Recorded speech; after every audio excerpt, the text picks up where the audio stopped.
I don't know how he knew to put me in the hospital when he did, but it's a good thing he did.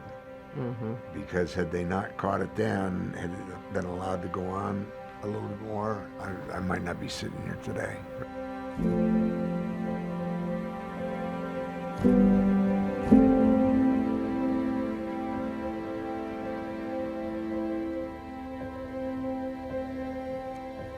Jack got a very bad chest infection. This was the start of the COVID-19 pandemic. By the time that we got him transferred to Carolina's Medical Center, Jack had started to feel really poorly. His respiration was getting worse, and he eventually ended up on a ventilator.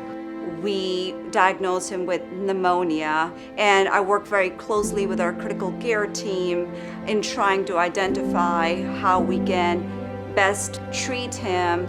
And then I thought, wow, this is really not going to be an easy fix.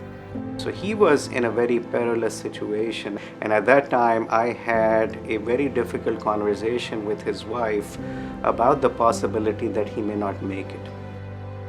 According to Dr. Usmani, 10% of the people make it off the ventilator.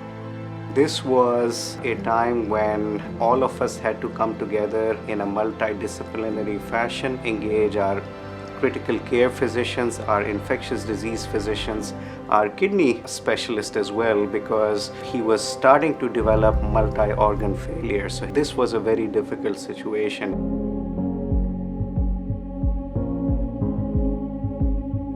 I have rarely seen somebody come off the respirator with the infection that he had.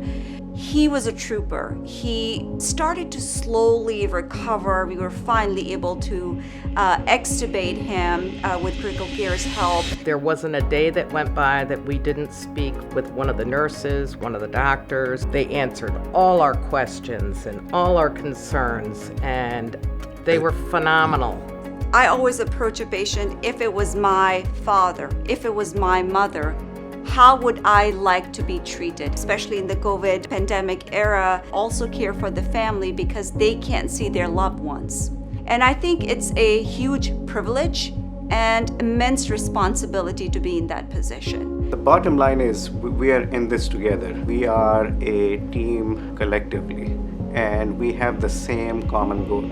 Everyone wants to do good for their patients. I think from Jack's perspective, having access to wonderful physicians in critical care and infectious disease and nephrology and other areas of expertise was key. It is an amazing feeling and a blessing to be part of such a huge team who are very focused on each patient, and I wouldn't have it any other way. Jack will continue to do better. His cancer is still in a good remission. He was able to get back on his study treatment and continues to do well. He knows, and all of us know, that this has been a miracle. We're just so grateful for the support that we've gotten through the whole thing. I can't think of anybody I'd rather have helping Jack with his disease, his treatment. They are just tremendous.